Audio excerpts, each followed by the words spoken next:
Does everybody understand what Shabbat's all about? Yes. Are you sure? Let me explain it to you in your language.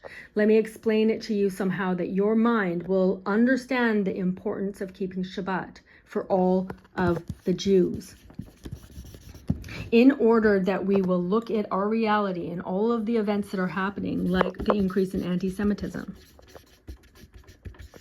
like the war, like October 7th, like everything, that we'll understand what's happening in our reality based off of the wisdom of God, which is in the prophecies.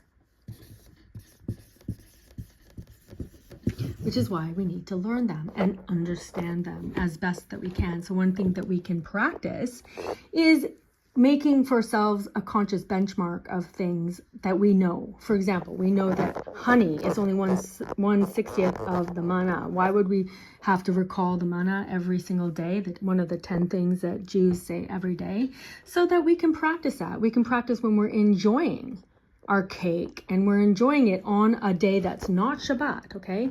Then we're identifying more with the body. Let's try not to do that. Instead of focusing on how yummy the honey is, let's focus on how it could be 1/60th better than it actually is. So now we're aware of how actually discussing this world actually is. So don't enjoy it. Don't enjoy your captivity. Don't be like a Stockholm syndrome hostage. Just like we all want to see our hostages returned in this reality, all the Jewish hostages, including the babies and including all the elderly and all the civilians and everyone that nobody cares about. Okay, we see that in our reality. We see they don't care. So we are also like hostages to our body. We're also hostages to our ego and to this reality, when we should identify more with our souls and become more aware of the eternal presence that is happening now, that is the objective reality that will be the eternal reality. And Shabbat is like 1/60 of that.